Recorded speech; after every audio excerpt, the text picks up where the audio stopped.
My brother-in-law moved into my house and secretly joined my battlefield platoon just to sabotage me. He did not know my microphone was live when I kicked him out of the game and my life at the same time. I am a 38-year-old man, and my life is governed by order. I am a project manager for a major construction firm, a job that is essentially about wrestling chaos into submission, forcing a predictable and structured outcome from 1,000 competing, disorganized variables. That need for structure follows me home. My tools in the garage are hung on a pegboard, perfectly outlined in black marker. My books are organized not just by genre, but by author and publication date. This order is not a quirk. It is my defense mechanism, a bulwark against the stress of a fundamentally messy world. My true sanctuary, however, my fortress of solitude, is not physical. It is digital. At night, when my wife Sarah and I have had dinner and the house falls quiet, I retreat to my office, put on my high-end noise-canceling headset, and I become warden. In the sprawling, explosive world of Battlefield, I am the founder and commanding officer of an elite platoon known as the Old Guard. We are not a clan of screaming teenagers fueled by energy drinks. Most of us are in our 30s and 40s. We are veterans of the armed forces, ex-cops, firefighters, people who understand the chain of command, the absolute necessity of strategy, and the sacred importance of covering your squad mate's flank. Our Discord server is a place of gallows humor and precise, clear communication. On the battlefield, we are a machine. We execute flanking maneuvers, coordinate air and artillery support, and hold a defensive line with a discipline that often crushes teams full of individually more skilled but utterly disorganized players. For me, it is not just a game, it is a form of meditation. It is the only place in the world where the rules are clear, effort is rewarded, and coordinated teamwork always wins. 2 months ago, the forces of chaos launched a full-scale invasion of my home. Or rather, my wife held the door open for them. Her younger brother, Derek, who is 22, had been fired from his job at a warehouse. Again. According to Sarah, it was not his fault. The manager was a despot. The hours were unreasonable. The conditions were unfair. The story changed with each retelling. The bottom line was that his roommate, tired of covering Derek's share of the rent, had finally kicked him out. He had nowhere to go. Sarah approached me one evening as I was cleaning the kitchen, her voice soft, her eyes wide with that practiced, pleading look she knows is my greatest weakness. She told me it would only be for a couple of weeks, a month at the absolute most, just until Derek could find a new job and get back on his feet. She swore to me that he was a good kid, just a little lost, a little overwhelmed by the world. I resisted. I knew Derek. I had seen his track record. He was the human embodiment of wasted potential. A man-child whose only true skill was the eloquent and passionate crafting of excuses for his own inertia. But he was Sarah's baby brother. I saw the genuine anguish in her eyes, the fear for his well-being, the crushing weight of family obligation. And, against every screaming instinct in my body, I relented. It was the single greatest strategic error of my life. The couple of weeks bled into a month, then 2. Derek transformed our pristine guest room into a man cave of pure misery.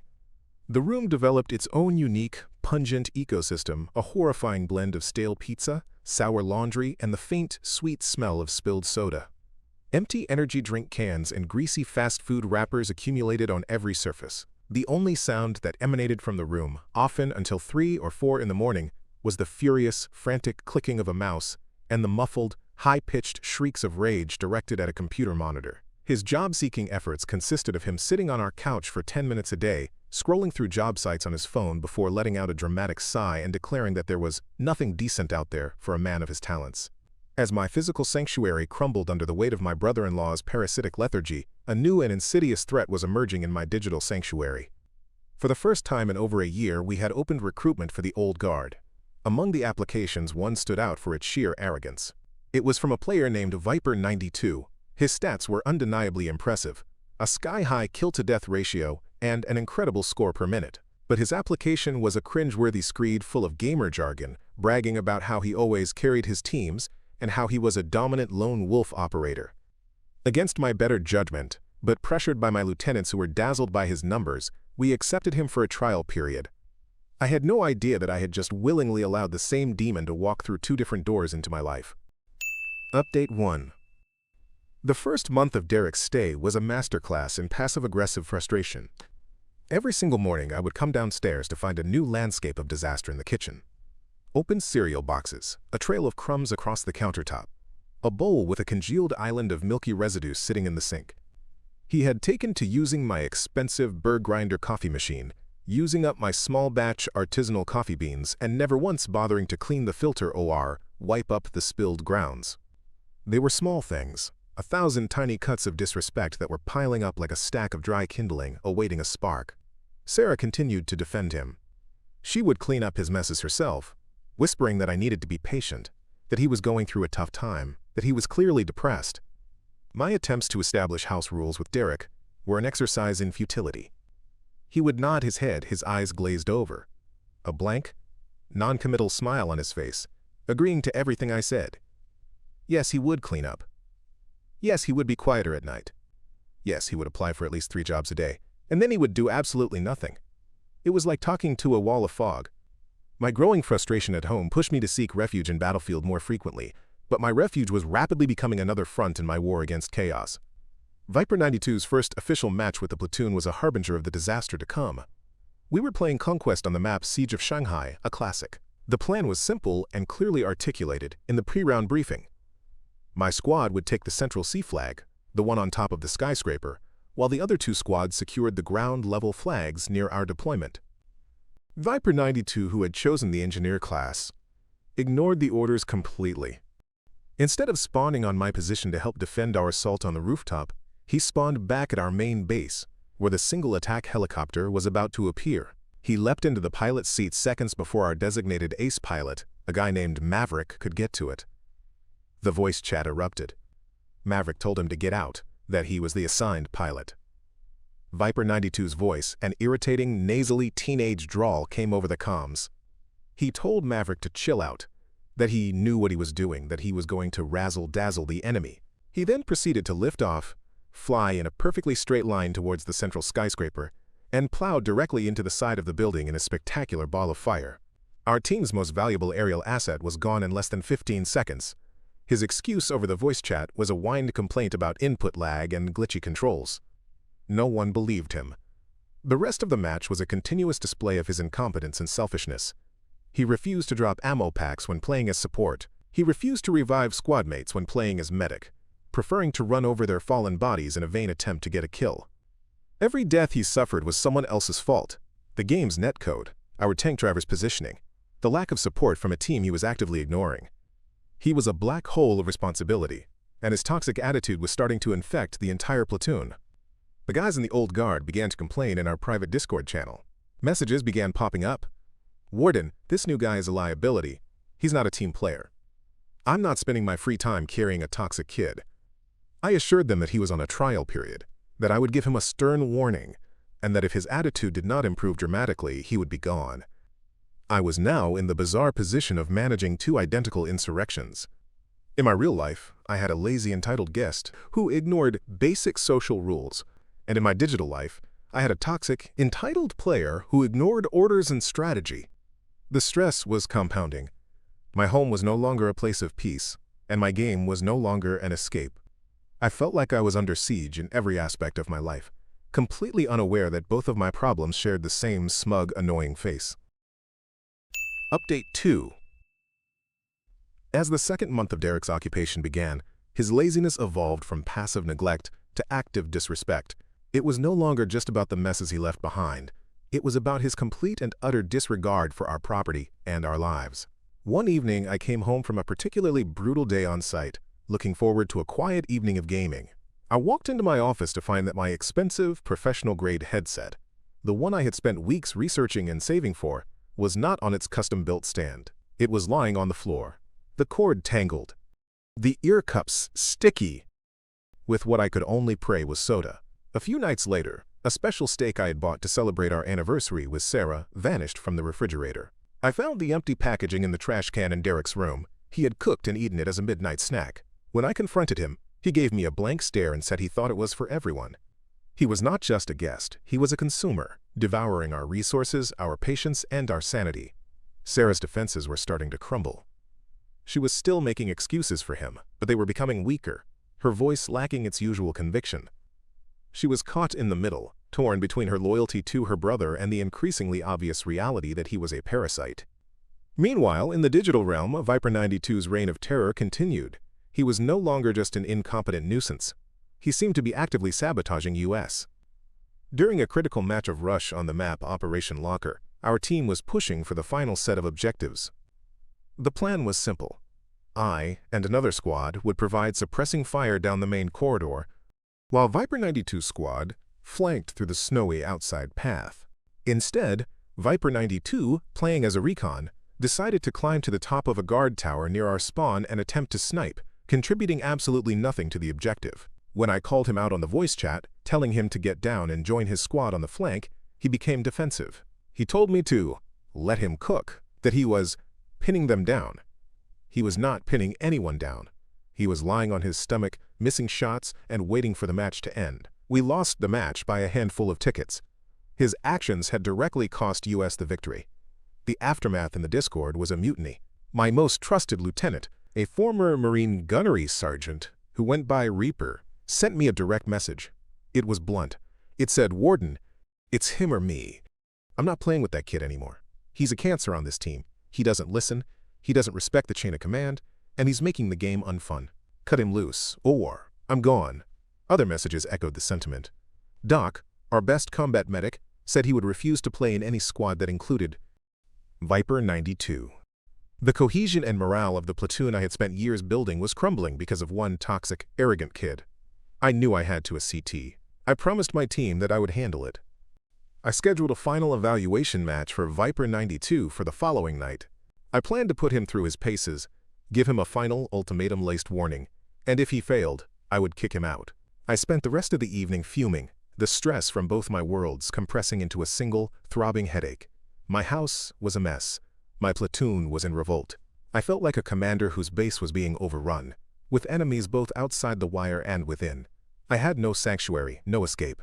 And I still had no idea that the treasonous saboteur in my game and the lazy, stake-thieving parasite in my guest room were the exact same person. That revelation was coming, and it was going to be ugly. Update 3. The night of the evaluation match was heavy with a sense of finality. I knew, and my platoon knew, that this was Viper 92's last chance. The atmosphere in the Discord channel before the match was tense. My team was on edge, their patience worn to a razor-thin thread. I laid out the scenario for Viper 92 with the cold, unambiguous clarity of a commanding officer. We were playing Breakthrough on Spearhead, a map that required intense team coordination.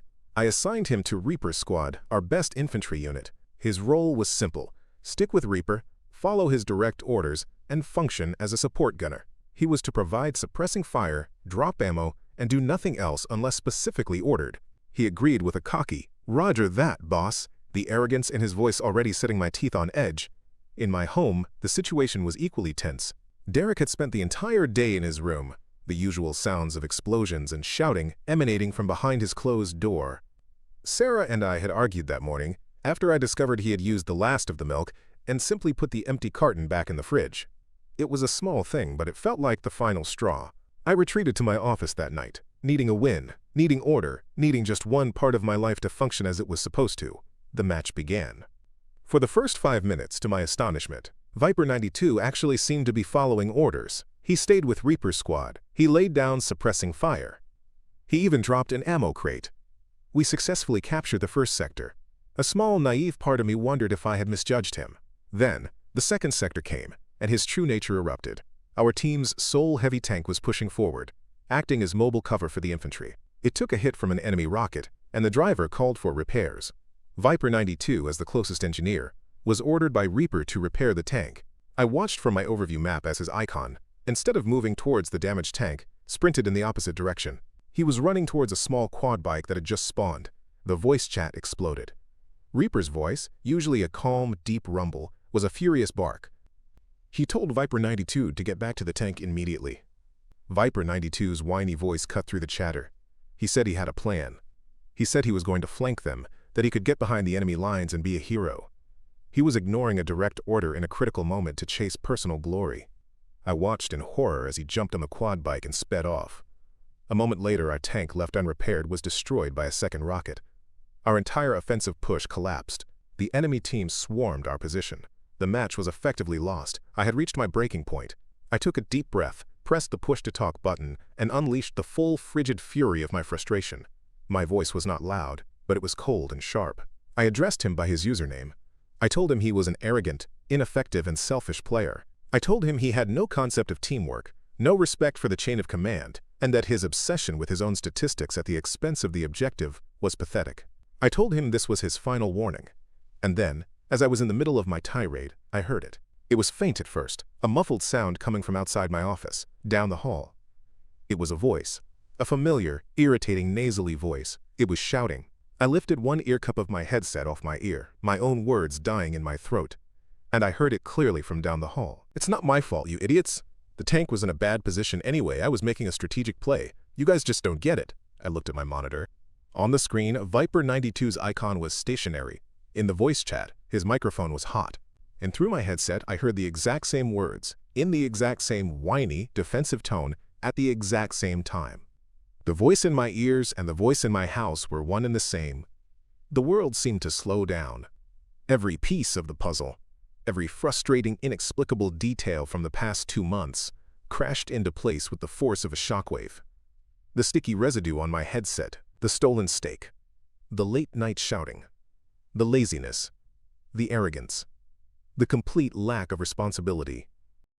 Derek, Viper 92. Viper 92 was Derek. My cuñado. The parasite in my guest room was the cancer in my platoon. He had not just invaded my home, he had invaded my sanctuary. He was the source of all the chaos. A cold, pure, and utterly tranquil rage settled over me.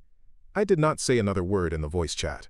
I simply typed, "Match concluded," in the platoon text channel, exited the game, and gently placed my headset back on its stand.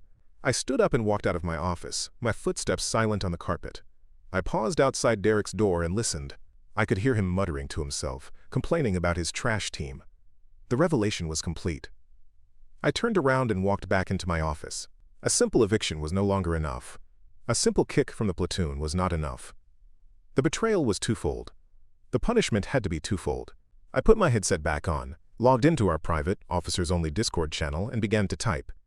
I wrote, "Reaper, Maverick, Doc Urgent Strategy Briefing, now. Update 4.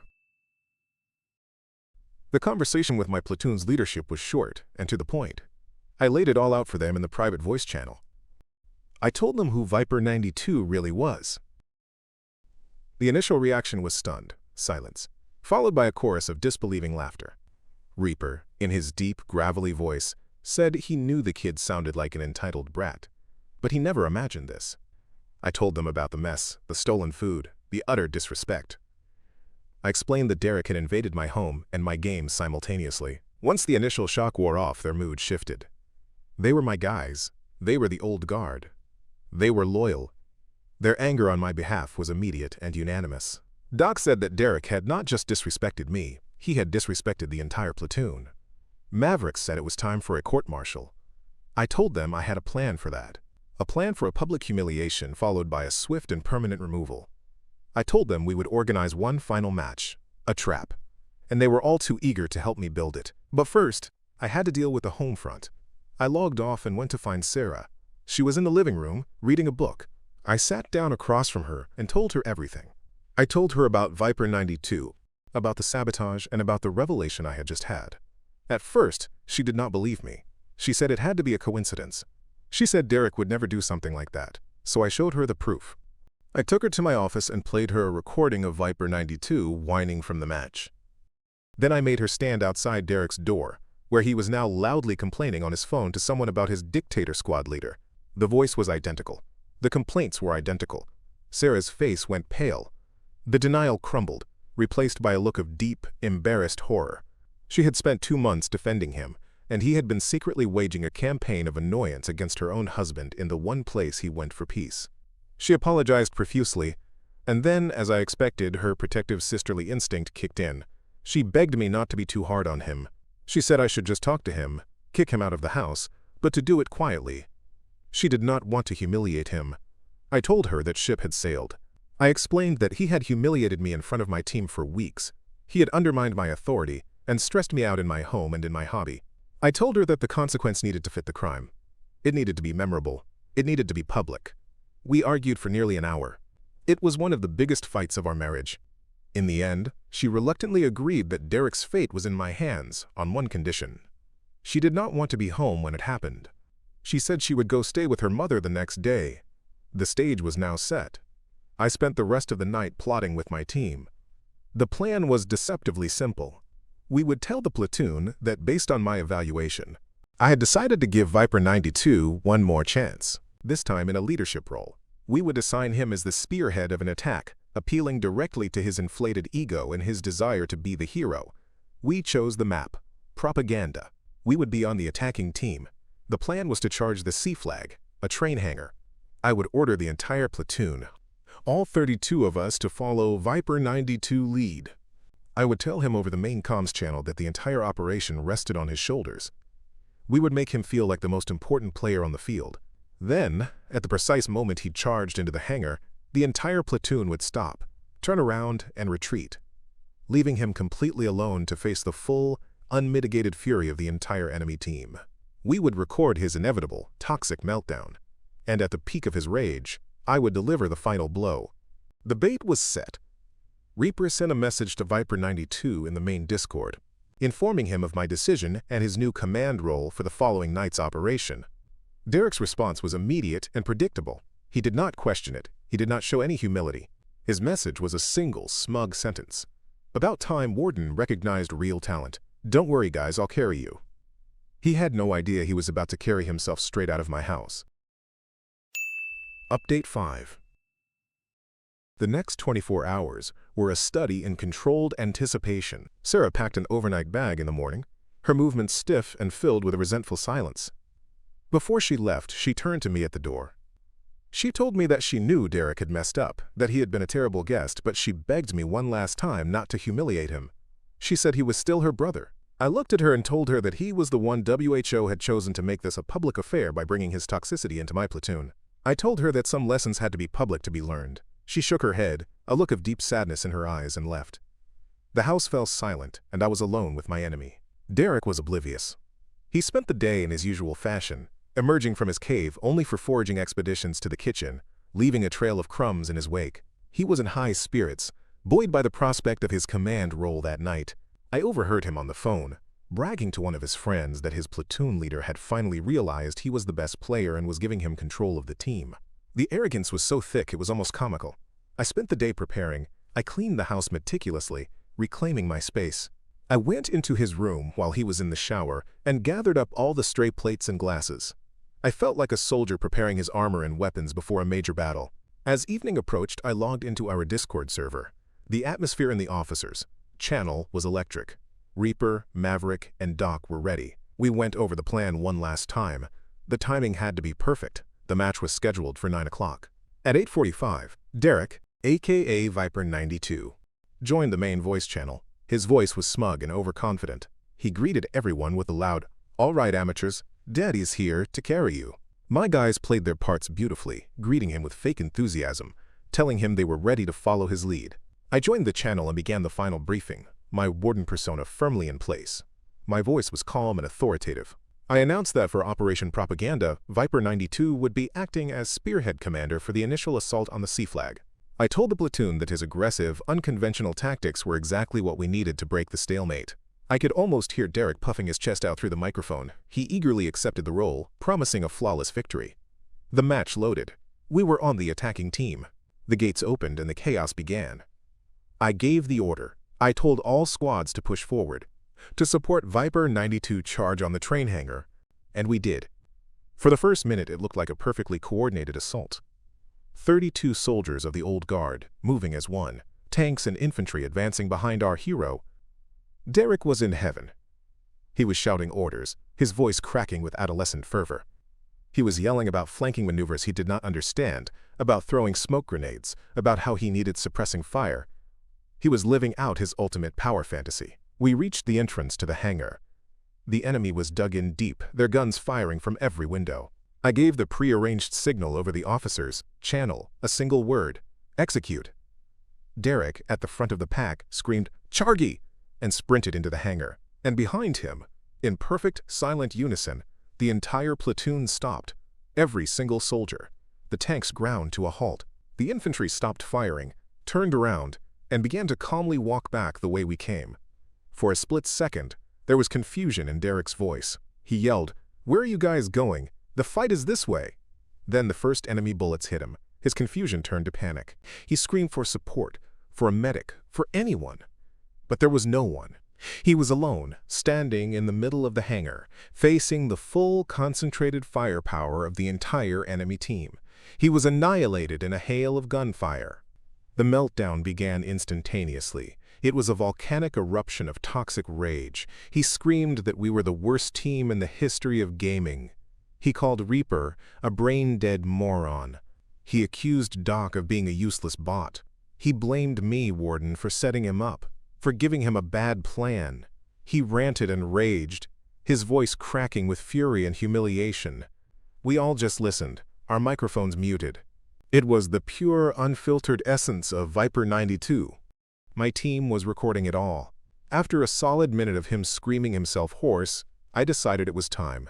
I unmuted my microphone. The entire platoon fell silent, waiting. I let the echo of Derek's last insult fade. Then I spoke. My voice was not Warden's voice. It was my own, calm, glacial, and carrying clearly from my office down the hall to his room.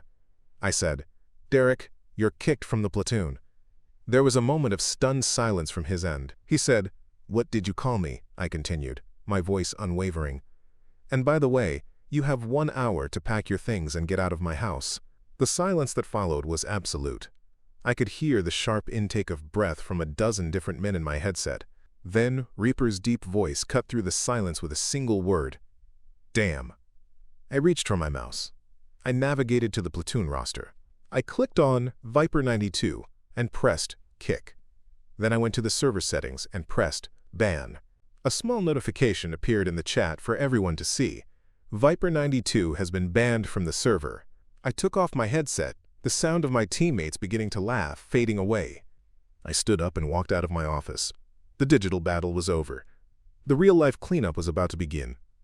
I walked to the guest room and pushed the door open. Derek was sitting in his gaming chair, his headset half off his head, his mouth agape. His face was ghostly white. He was staring at his monitor, where the "You have been banned" message was displayed. He looked up at me, his eyes wide with a mixture of horror, confusion, and finally, a dreadful understanding. I did not yell. I did not need to. I just leaned against the doorframe and told him that his free ride was over. I told him I knew about his sabotage in my game, and I was done with his disrespect in my house. He started to stammer, to make excuses, but I held up a hand to stop him. I told him he had 1 hour. I pointed to the pile of dirty laundry in the corner and the collection of fast food bags. I told him to pack it all. If he was not out of my house in 60 minutes, I would be packing it for him in trash bags and leaving them on the curb. Then I turned and walked away, leaving him alone in the stunned silence of his defeat. I went to the kitchen and made myself a coffee. I watched the clock. He begged. He pleaded. He even tried to get angry, calling me unfair. I ignored him. 59 minutes later, he was dragging 2 suitcases and 3 garbage bags full of his belongings out the front door. He called his mother to come pick him up. As he stood on the porch waiting, he finally looked at me with a look of genuine, pathetic desperation and asked me why I had to do it like that, in front of everyone.